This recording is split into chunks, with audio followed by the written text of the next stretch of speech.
Put your back to it, lads. We can't afford to slack off here. You there, stow these cables. And you, try to get that rope tied up. We're losing precious speed with that sail dangling like this. Arius, you two, I need you to help me mark some of the cargo to toss overboard in case of pursuit. Come on, get to it. There's no point. If anything, you should toss me overboard. Or better yet, hand me over to the council while you still can. What the hell are you mumbling about? Why would I do that just after I helped you escape? Because the council was right. All of this mess, this darkness, the coming cold, all of it is my fault. They're right to think that it is my obsession that pushed these star people into action. I should be the one held accountable, and instead here I am, dragging you, my last remaining friends, on some mad chase, based on a slim chance that Zabalus can provide us with some answers. Not exactly. You're not dragging anyone with you. If anything, I was the one who dragged you out of your room before you drank yourself to death. But that's beside the point. We are all here because we want to. I made it clear what this mission would entail before we left, and everyone accepted that by helping you we'll become fugitives from our own nation. And besides, do you really think we're doing this just for you? Truth is, this last expedition of ours is made out of people who understand what this darkness means for us. Sure, we might have all just went for Gerstein's plan of hiding ourselves underground, but would we ever be able to actually leave them? Will we even be able to survive there, or would it just be delaying our inevitable demise? So if there's a chance, no matter how slim, of finding a better solution, then we are obligated to try and find it, no matter how many bridges we'll have to burn behind us. True. But you could still accomplish that goal much easier by simply leaving me behind. Instead, you decided to bring me on board, and you must know that Council will not take this lying down, and they will send someone to hunt us down. Probably, yes. But you forget about one important thing, broody boy, that we're friends. And we have been friends for around 3 decades now, so no amount of political nonsense will stop me from helping you out no matter what. The same goes for Mr. Storm and your creepy girlfriend, even though their reasons may be slightly different. Are we friends, though? I'm not sure I was a good one, especially to you, saddling you with all that political job, which I knew full well you hated, while I just ran around trying to avoid responsibilities of being in charge. Was I a good friend to Mr. Storm by repeatedly ignoring his counsel, or was I a good friend to Galadea by failing to help her find answers about her condition? I can't speak for them, Arius. As I said, they both have their reasons. And as for me, sure, you could have done things differently, but you've still done more for me than anyone in this boring world. Before I came here, Artificers Guild always treated me like a nuisance that had to be kept on a leash. Hell, sometimes they made me design things that they never allowed me to build or see in action. They just took designs away from me as soon as they were done. But you changed that. You allowed me to do what I love and gave me tools and resources to do it. But more than that, you gave my designs worth. I don't care about disappearing into obscurity one day after I die, but you gave my machines a chance to be testament of my worth. Put it bluntly, I like to have a purpose, and you gave it to me. Sure, you probably have done this just for political gain, but I don't care. That's why I'm here. I see. Thank you then. And I'm sorry that I wasn't there for you back home. I'm sure I could have convinced my father to pressure the guild into giving you more freedom. Don't worry about it. It's all in the past. Yes, the past. I wish there was some way to change it, even just slightly. I could have found myself from a few years back and stabbed myself with a dagger before I ordered to kill every single frostling and robbed us of any chance of adapting to the coming cold using their magic. I told you already, stop dwelling about it. They were a threat to all of us ever since they came into existence, and you had no way of knowing their magic would be helpful, not to mention that by taking them out you helped Madzaka grow and prosper. Besides, who knows how it would affect us? Sure, we could have changed ourselves to be like them, but like in the case of other frostlings, it would have probably completely changed our personalities, to the point that we wouldn't know who we were before. So, in a way, we would all end up dead anyway, even though our bodies would still be walking. I never thought of it that way. Still, it'd be better for at least something to remain alive instead of entire world freezing to death. Maybe, but right now we don't have the luxury of discussing all possible eventualities. Besides, Zabulus's info usually proved to be right until this point, correct? Then I don't think we should doubt her this time, especially since, just like us, she would probably like to avoid freezing to death. So come on, stop brooding and help me out. We might have made our escape, but we still have a long journey ahead of us, and we have no idea if we won't have to go somewhere else after burn-off. You're right. I'm sorry, all that sitting in my room unable to do anything made me lose the right perspective. That I can see, and I can only dread what would happen to you if Manuel wasn't around to keep you company. But enough of this. We are a democracy now after all. You may still wear your fancy armor, but right now all positions of power mean nothing. Well, all of them except mine, since I'm the only one around who knows how to pilot this airship. So I suppose I'm the captain now, and as captain, I order you to stop moping around and get to work. Sir, yes sir. Stars, does that feel weird? I could probably get used to it though. But we'll have plenty of time for that later. Let's get that storage sorted out.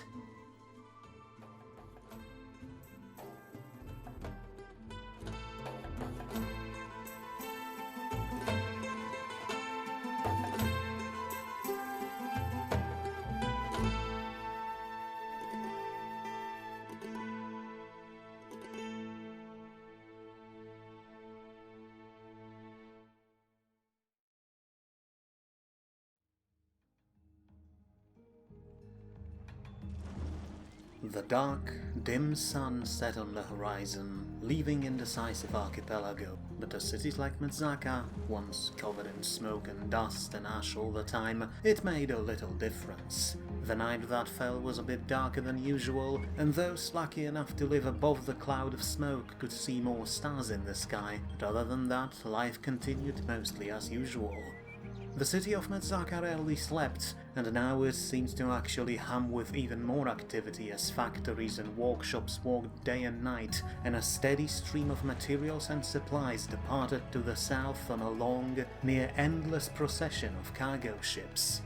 The people had no idea about the truth behind sudden darkness, and so, for the most part, they believed the official story, spun by newly reappointed Lord Governor Gerstein, that said ships carried military supplies needed for armies in the south. Some, of course, wondered why exactly the amount of said material suddenly increased so drastically, not to mention that right now Madzakan ships carried south mostly things like building materials, but they were quickly straightened out by the guards, who took to the streets in increased numbers to prevent some of the more impressionable citizens from getting too agitated over this sudden darkness.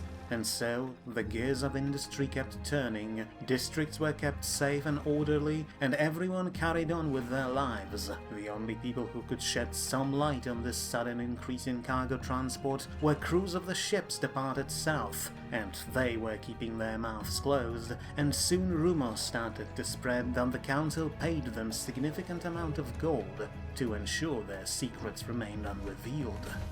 What's more, attention of the public was a lot more focused on another matter, namely, a capture warrant issued by the council for former Lord Governor Arius Erigen himself, as well as his known associates.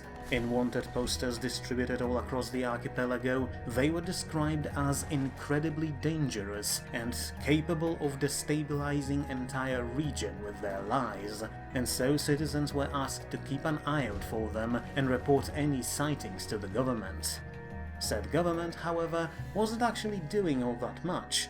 Medzakan Council sent no pursuit and simply offered a sizable reward of 1,000 gold coins for anyone who would bring Arius back. Such amount of money was enough to build a decently sized town or a fleet of warships or an army, and so very soon people took interest in this sudden change of leadership, and soon several mercenary groups departed west, hoping to catch up to Arius and his stolen airships. But not everything said by the council was an outright lie. Yes, most of the supplies sent south were not destined to ever reach the army, for instead they were directed towards Skerdon, where Gerstein administration wanted to prepare for coming darkness and cold, but some of the ships still ferried material that General Vestrand and his troops needed to both continue their campaign and to keep the peace in occupied Emerald territory, though after a series of swift, nearly flawless victories, civilian resistance resistance amongst population of Emerald Colonies was minimal, and even inhabitants of their capital of Las Feras were mostly acting peacefully and tried to move on with their lives, as all around them Medzacan army replaced green banners with blue ones and helped rebuild structures damaged during the siege. Still though, everyone knew that despite those victories, actual, decisive confrontation was still looming ahead, for Lady Raylis and her force were still away. That, however, changed mere weeks after Arius' escape, as another report reached the capital from Ninevian's city of Viaform. A massive armada of all kinds of ships and sea-dwelling creatures was spotted sailing towards it, and amongst said armada, scouting drones spotted something extremely important. The flagship of Emerald Colonies, a galleon by the name of Indomitable, bearing not only the banner of colonies themselves, but also of Royal House Servinhart. Lady Marshall was finally making her move, and it seemed that her first strike was directed at the same settlement she, not so long ago, sold to Madzaka herself. No doubt bitter about the whole affair, she was now leading a combined force of all her allies, goblins, frostlings, elves, halflings, and even, as Medzacan drones operators noticed to their surprise, the lizard people, some of which flew ahead of the fleet atop their wyvern steeds and quickly dispatched all drones in their way with little effort. The Nevian settlement would see battle once again, but this time, water beings were not forced to fight alone, for the Northern Fleet, built in shipyards of Rithila, Socaris and Ermendal, was already there, and its mostly dwarven and elven crews prepared to receive incoming assault. Everyone knew that Lady Raylis was not a pushover, and her nickname Ironsides wasn't just for show. She was renowned across the world as one of the best warriors, and together with her ironclad company, she was capable of turning entire battles in her favor. More than that, she was known as quite good commander as well, something clearly evidenced by the fact she almost managed to catch Mendzacan defenders by surprise. Using wind, weather, and even this new darkness, she guided her fleet so close that by the time drone operators spotted her, Emerald warships were almost in shooting range. But alas, the ambush failed, and so defenders had some time to prepare, and it was perhaps their only saving grace, for as green sails and sea beasts charged towards them, Medzacans realized that they were outnumbered. Crews of Northern Fleet rushed to stations, while Ninevians began, as usual, by humming their wordless tune and forming a circle. This time, however, they were not waiting. Keeping their formation and still humming, they sailed at tremendous speed towards approaching warships, as if determined to intercept them before they could reach their city.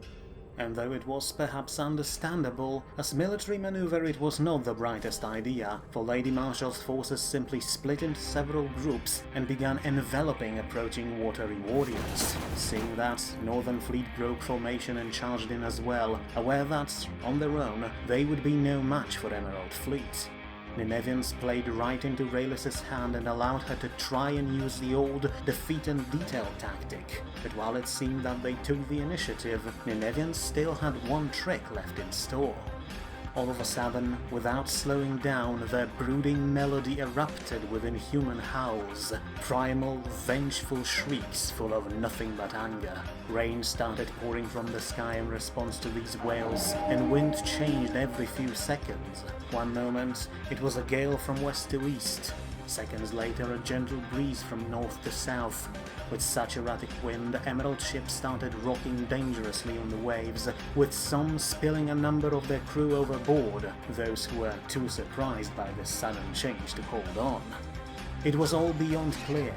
Messing with Ninevian warriors on their home turf was not a good idea, but Servinhart fleet was already committed, and so a signal was sent to all vessels to continue the advance, while Metzacans, fighting the same problems, did exactly the same. The locals, however, seemed to be a bit less focused on overall battle. Instead, they directed their gazes towards approaching galleon, and with the shriek still on their mouths, a group of knights charged in, rushing on board and engaging the crew in deadly combat. But this was Lady Raylis' own ironclad company, and unlike most of the soldiers, they were not going to just roll over and die. Before Sea Knights even came close, a group of battle mages took some of them down while setting the rest ablaze. Of course, it meant the same problem as the one previous Emerald fleet faced, namely the fact that a burning Nevian was nothing but a furious, sentient bucket of boiling water, but Lady Marshall's personal retinue, protected by both heavy armor and magic, simply weathered their attack and even managed to push them back into the sea. Further in the back, northern Medzacan fleet entered firing range and opened up on approaching forces, including lizard folk leading the assault, with every cannon they had on board. But since this fleet was, in part, made in Ermendal, some of its vessels also carried a special surprise themselves, massive flamethrowers, similar to the ones mounted on colonial tanks but built on even larger scale. And though the lizards who flew into battle on their wyverns managed to mostly dodge the flames, another group packed into a white transport barge fared far worse, and was soon swallowed by flames, cannon rounds and gyrocopter rockets. The flying ones managed to survive only a moment longer though, for another group of Ninevian knights charged in and, with a massive tidal wave rising among their hooves to allow them to reach fleeing targets, simply impaled all of the wyverns and the riders and plunged them deep into fuming water.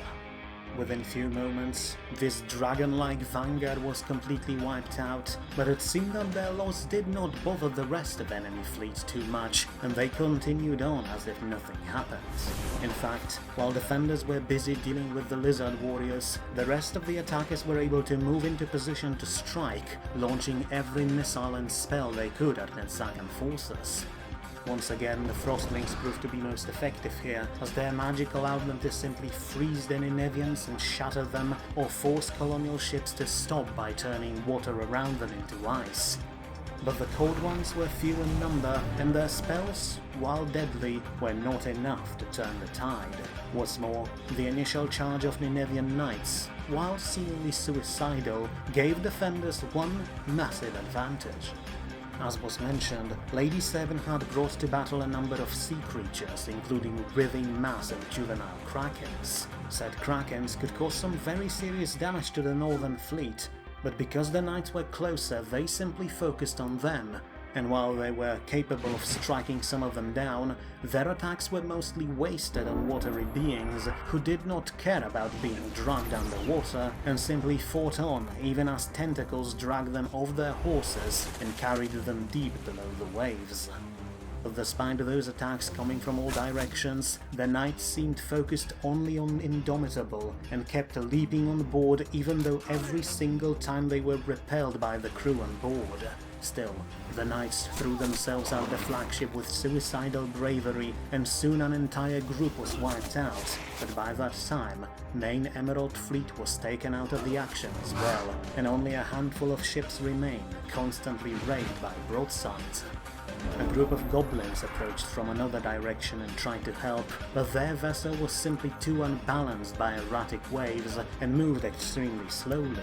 Beside it, a company of halfling stormtroopers rowed ahead in small boats, hoping to board one of Medzacan ships and take it over, but they were spotted amongst the smoke and flames by Medzacan crews and sent to the bottom of the sea by artillery broadsides. All lines collapsed, and soon every vessel fought for itself, but as the smoke started to clear almost an hour later, it was clear that the battle was firmly won by the defenders. Emerald ships were either sinking or sunk already, their beasts were floating lifeless on the waves, and only their flagship still held on, repelling strike after strike, but losing more and more men in the process. Surrounded on all sides by gyrocopters, ships and watery warriors, Indomitable's crew held on remarkably well, firing in all directions, but in that moment another company of knights came in on a wave and slammed into the vessel, almost forcing it to fall to the side. Soldiers from Ironclad Company were flinged overboard, where their heavy armor dragged them to the bottom instantly, but a handful, including Lady Servanheart, held on and prepared for a last stand. With their numbers so diminished, however, even their skill and equipment could not save them, and few minutes later only Lady Marshall stood on board, surrounded by her fallen comrades, but far, far more destroyed knights. Exhausted and barely standing straight, she kept swinging her blade at anything that came closer, but in that moment Ninevian humming song stopped, and one of the knights stepped forward. He reached behind his back, and then...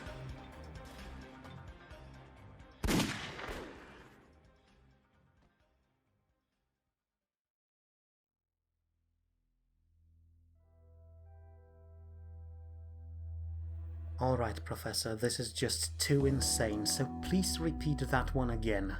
It did what? As I said, Lord Governor, the knights rushed towards Emerald flagship and overran it. The crew tried to fight back, but they were all wiped out or dragged underwater, but in that moment Lady Raylis herself emerged from lower decks and started fighting. Only saw it from a distance, but she clearly deserved her Ironsides nickname, and she managed to down at least a dozen of Ninevian warriors. But then, one of them simply looked at her, stepped back, pulled out a pistol and shot her right in the throat. She...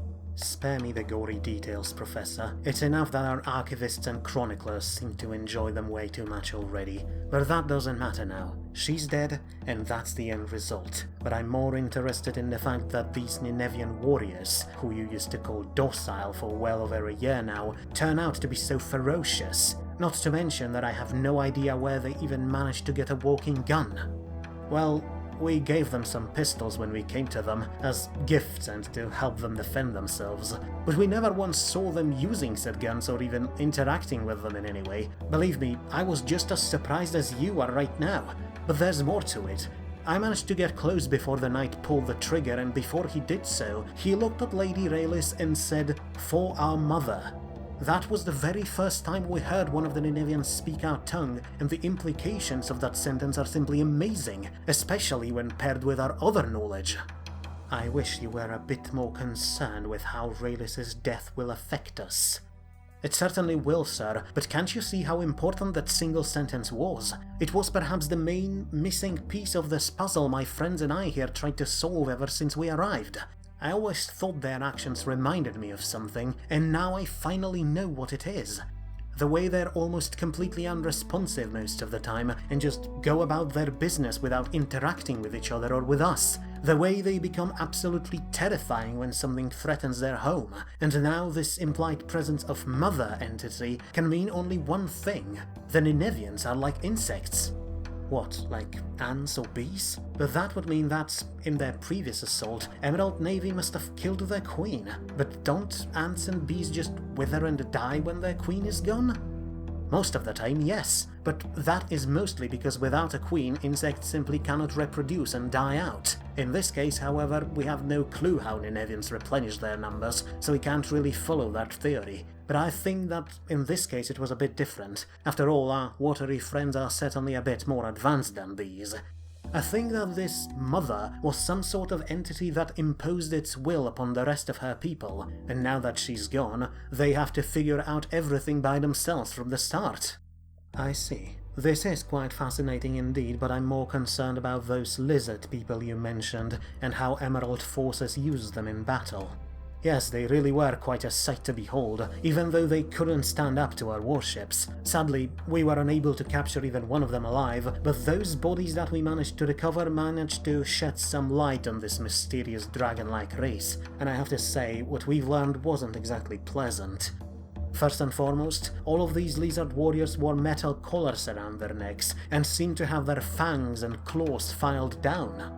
What's more, most of their bodies showed clear signs of physical abuse like whip marks or bruises unrelated to combat. Add to that the way Emerald forces use them in combat as sort of expendable first wave, and it all confirms those rumors we heard about Lady Servinhart subjugating their tribes. So it would seem. But when they talk about subjugation, I thought they meant some kind of annexation or occupation of their lands instead of race-wide slavery. We might be able to use it to our advantage when the time comes. I'm not sure I understand what you mean, sir. Isn't it obvious? It's only a matter of time before news of this battle reach the continent, and then everyone will learn that we killed daughter of Emerald High King. Sure, she came to us and attacked our forces, but it doesn't matter. You simply don't just randomly kill someone of such importance. Or, at the very least, you don't do it without some major consequences. If not for the war between Emerald Council and Goblin Republics, we probably would be invaded by entirety of Elven army within a year, and mark my words, no one, not even the most sworn enemies of the Council, would help us in such case. Fortunately, we picked a good time to act like complete barbarians. With sun going dark and with war on the continent, we should probably walk out of this mess without much trouble. Their reputation is sure to be ruined. Does it matter though? From what you said, we're all going to have to hide away in those underground caves sooner or later, so I don't think we can afford to bring our grudges there. Not if we want to survive. Logically speaking, yes, but if you think people will just forget about their conflicts and old grudges in the face of coming end, then you are more naive than even your Ninevian charges.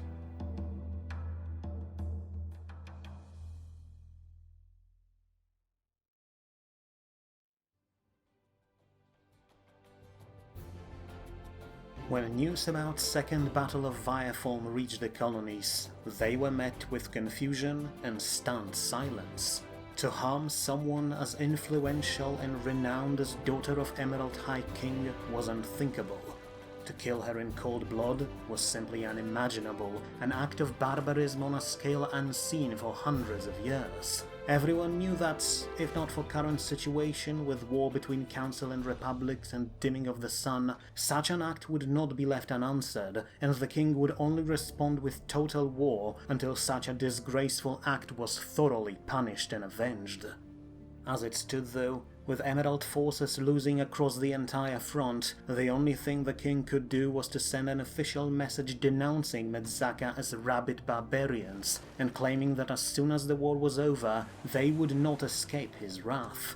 Other nations, Republic of Southern, City-State of Crid, and even Goblin Republics, enemies of Emerald Council, sent denouncing messages as well, and all across the world Metzacan merchants and diplomats found themselves expelled for serving a government who would commit such a dreadful diplomatic atrocity.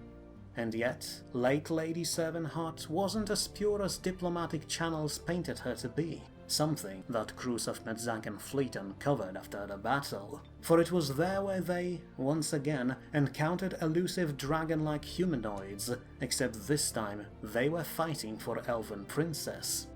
And though all of the creatures perished in the battle, their corpses fished out of the waves clearly indicated that they were not treated like other troops. Instead of protective armor, they wore only rough tunics that barely covered them and offered no protection against even simplest weapons, even though tough scales of these warriors gave them at least some defensive ability.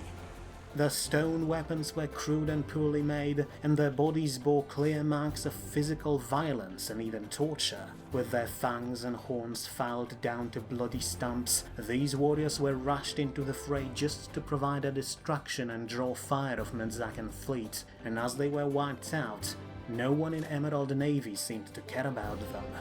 The few prisoners captured after the fight provided little answers as well, for they either had no idea what happened further in the southwest, or were unwilling to share their information. Nonetheless, it gave Madzaka something to use on international diplomatic scene, though, as everyone became increasingly more aware, said scene became more and more destabilized with every passing day, and there was a significant possibility that no one would care.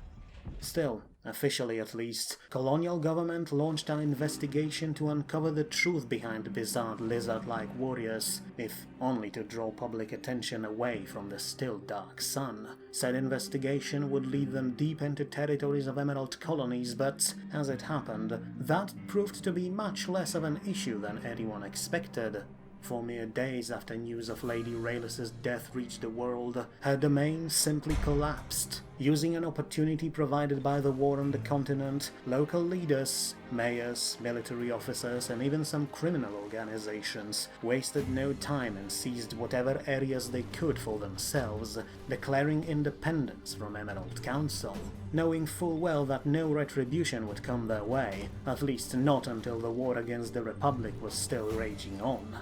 And if news from back home were any indication, it was not going to end quickly, for even though goblins managed to score several major victories, lack of proper infrastructure on Elven's side ground their assault into a crawl. and these proceedings, while distant, meant that within barely 2 weeks of Lady Sevenheart's death, Emerald Colonies simply ceased to exist and fracture into small, independent towns and city-states, each one with its own agenda and military, and it was probably only a matter of time before they too began vying for domination across the area. But to those who observed the sky, all these affairs seemed distant, for they could already feel the coming cold, and understood that very soon all diplomacy and trade was bound to fall apart, and what they could see now were nothing but last, desperate throes of a civilization living on a borrowed time, and more people started to be aware of that.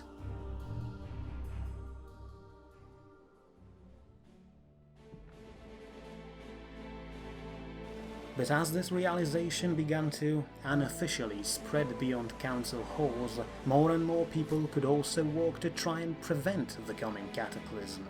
Some began stockpiling resources, some, realizing just what exactly government of Madzaka was doing in Caledon, offered their own support in exchange for a place in the caves.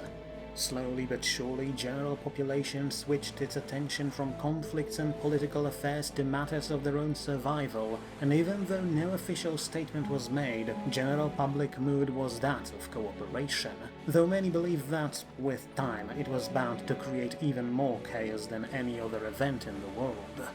Still, one of the people working to find some way to stop or overcome the coming cold was the wanted man Arius Erigen himself, who, after a long journey, finally reached his destination. An odd formation of opaque black stones, so dark that they absorbed all light that shone on them and were still freezing to the touch. Together with his few remaining allies and retainers, former Lord Governor approached this outlandish and natural structure with both curiosity and caution. Something like that was once before seen near Sur Carres, but back then the stone pillars were solid and silent and offered no answers. This time, however, things were different. As soon as Arius and company got close to Black Pillars, an odd, dark purple fog appeared out of nowhere and completely swallowed the expedition. Unable to see for more than just a few meters ahead, Arius led his men forward as, all around him, odd noises and whispers reverberated through the air, making already cold air of the Frostlands unbearably freezing and uncomfortable. With odd shapes moving in the fog, with wailing, distant shrieks coming from the fog around them, Arius decided to leave his troops behind, and took with him only Zabulus, Galadea, Mr. Storm, and Arcadian, his closest and most loyal friends and followers. Once the rest of the retainers moved back, Zabulus took point and, after time that felt way too long for such a short distance, delivered the team to the base of the pillar. There, she told Arius to lay his hand on the freezing stone and prepare for what she called enlightenment.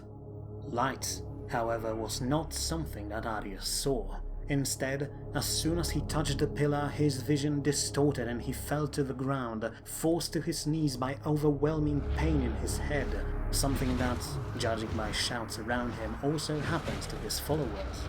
The pain passed as unexpectedly as it began, and the group got back on their feet, but to their surprise they were no longer standing in the freezing snow. The Frostlands vanished, and so did the Black Pillar, replaced by something that, no matter how hard Arius and his friend tried afterwards, they were unable to describe. Unnatural shapes floated in all directions, forming weird, glowing streams of unknown energy. Time and space seemed distorted beyond any recognition, and even basic things like up and down seemed to shift every few seconds, or hours, depending on who you asked. Arius' team looked at each other in utter confusion, made even worse by the fact that they seemed to see each other in dozens of various, distorted ways. Looking at Mr. Storm, Arius saw, at the same time, an old man, a young, eager student of magic, a toddler floating in the air, and an ancient, withered corpse. What's worse, all these images seemed to appear all at once, and they were all, as everyone felt, perfectly accurate. But then, As an anchor turning the ship towards an approaching wave, Zabulus's voice rose above the cacophony and, thanks to her directions and explanation, soon everyone started to slowly make sense of this otherworldly place, which seemed to shift around the group as if in response to their own decreasing confusion. And just in time, for as soon as everyone started to get their bearings, a group of ghostly shapes emerged from darkness ahead, or was it from behind? Or maybe up. Regardless, the shapes shrieked and began floating towards the intruders, as Zabulus explained that this place was a test. Those worthy of knowledge would survive encountered with these apparitions, who were, apparently, those deemed unworthy and received the enlightenment they sought. But as Arius's company quickly realized, survival meant that they would have to fight through approaching specters and, as first attacks proved, it was not going to be an easy task. Bullets and arrows simply passed through the wraiths, distorting them a little bit, but causing no damage whatsoever. But then, once more, Zabulus's voice provided salvation. This place, she said, was where ideas, thoughts and beliefs could be made material, or, in simpler terms, if you wished really hard for a musket to kill an approaching ethereal creature, then here it most certainly could. And so, another volley of bullets, arrows and spells were launched at approaching ghosts, and this time they finally had some effect, at least for a while, for mere moments later more spirits emerged from darkness and rushed towards Arius's terrified team. But then, one of these spectres, larger and clearly more dangerous than the rest, turned its gaze towards Arcadian the Indomitable, and, after a stare that felt like it lasted for eternity, raised its finger and pointed at the artificer. Confused, he reached for his backup pistol to shoot at the apparition, but before he reached it, he bent over and fell to the ground, desperately clawing at his armor. With blood spilling out of his eyes, ears and mouth, Arcadian opened his mouth as if trying to say something, but then he fell face first and motionless to the floor. Seeing that, Arius let out a scream so full of fury that dozens of spirits in front of him simply disintegrated into dust. His remaining allies, rallied by this shout, poured even more energy into their attacks, and soon most of the spirits were gone, but it was still too late for Arcadian, who lied on the black ground in a pool of his own dark blood. With no enemies in sight, Arius rushed towards his old friend, but in this very moment a group of spectres emerged from the swirling cloud of energy and swarmed the prince. He swinged his blade left and right, cutting through them, but then one of the wraiths simply plunged its arm into Prince's back and sent him to his knees, shivering as if from deadly cold. The spirit then raised its arm again, ready to deliver the final strike, but before it could do it, a blade flew from darkness and struck it dead center in the head, forcing the creature to vanish. Confused, Arius looked around for his savior and saw Arcadian standing few meters away, barely holding himself straight. Through blood covering his eyes and face, the artificer gave the prince one last, weak smile and tried to say something, but only faint, pained noise emerged, and the man who brought industrial revolution to Madzaka fell to the ground one last time and stayed there forever. The rest of the team emerged from the fight mostly unharmed, and they informed Arius that all spectres were now gone, but the prince was not listening. He has reached the place of enlightenment, but his best and oldest friend paid the ultimate price for it. There were no words that could describe what Arius felt, and so, in the dead silence that fell upon this nightmarish place, the few tears that fell to the ground ringed like bells of a distant cathedral.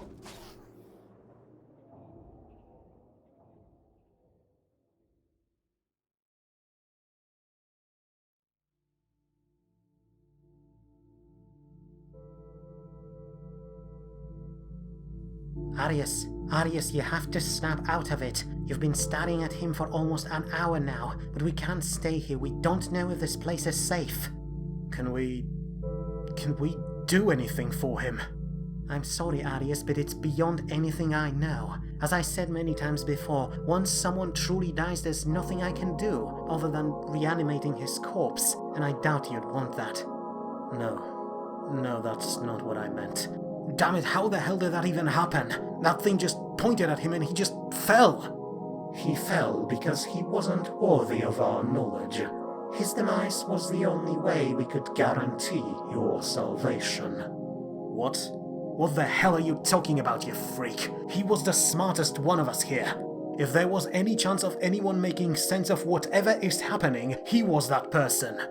So you would think, but his wisdom wasn't just a blessing but a curse.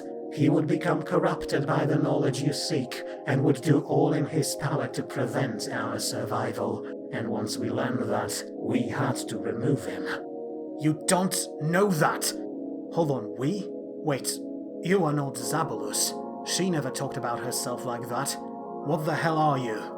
We are the true rulers of this place, but for simplicity you can call us the Shroud. We have lived on this world for untold ages, eons before those synthetic fools who created you set foot here. Shroud? So you are the ones those people from Pillared City were so afraid of? The reason why they decided to destroy the Solarans and freeze this entire world? Indeed, that is who we are, but we are so much more, beyond your wildest imagination. But this is not why you're here. You are here because your doom approaches, and we can sense guilt about it from you. But you can take respite in the fact that your impending end is not your fault. It has been fully orchestrated by the ones you know as the Commonwealth. You have seen them before, mechanical abominations of unlife, spreading their cold, unfilling tendrils across untold expanses, bringing with them what they love to call order. You may think that order is not such a bad thing, but then you must realize that it is a very specific kind of order. Grass grows at their leisure, stars burn out and die at their whim, and civilizations live or perish by their approval. For the only order they accept is their own, and everything that does not conform to their demands is considered a threat, and they will stop at nothing to gain more power to enforce their demands. They even allied themselves with ancient beings of pure destructive energy that exist only to destroy life, or to absorb everything in their path and turn it into more of themselves. Untold worlds they have corrupted like this, worlds once rich in life of all varieties, now turned into unliving, mechanical puppets of the Commonwealth, uniform and bland and obedient. They claim it is to preserve life, but in truth they are a cold, unfeeling blight that spreads itself all over the stars. And now that you broke free of their confines and realized their weakness, they will stop at nothing to either assimilate you into their own all-encompassing state, or destroy you without even a shred of mercy. But why? If I understood correctly, they created us, and if they truly own an empire that spans the stars, then we are no threat to them. So you would think, but as we said, those who march through the void under the banners of Crownless Eagle see world only in black and white. There are those who are part of their mechanical life, or those who must either be brought into the fold or eradicated without second chances. Then perhaps, what if we accepted their demands of assimilation? If nothing else, they seem to be able to live for millennia, something that we could use to maybe fight against them from within. Surely that must be better than certain death. Would it be better, though? Would you like to be nothing but a simple cog in an unfeeling machine that cares more for numbers and spreadsheets than beings who fill them? Would you like to have your every thought dictated by Almighty Council that doesn't have a single care for thoughts other than their own? It would not be life, but mere endless slavery. And do not delude yourself that you could fight from within. Many others tried, and once they accept the shackles, they will never be free from them, for their minds are already forfeit. Then we must find a way to stop this approaching calamity, no matter what it takes. You lack knowledge to stop it, and besides it is already too late. Your world will revert to its original state of frozen wasteland, and the only ones who could survive it were wiped out by your hand, Arius. But there is another way. It will not let you save your world and all who live in it, but it will let you save some. Then that's better than the alternative of doing nothing. What should we do then? We shall guide you, but only if you swear to take this being, this Zabulus, with you. It is imperative for at least a part of us to survive, and we can do so through her. I see no problems with that. You have my word. Now, what should we do? We thank you, Arius of House Erigen. Your decision will surely bring joy to the stars. But of course our guidance. There is a place you must go, a place where ancient relic of the Commonwealth technology lies deep beneath the waves. You will use it, technology of those who wish to destroy you, to flee their wicked plans. Very well. Can you tell me what that relic is, though? Yes, though perhaps it would be best if you sat down for it, since it may take a while. Your friends can listen too, the more the better. And now, how do we explain to someone like you what a spaceship is and how to operate it?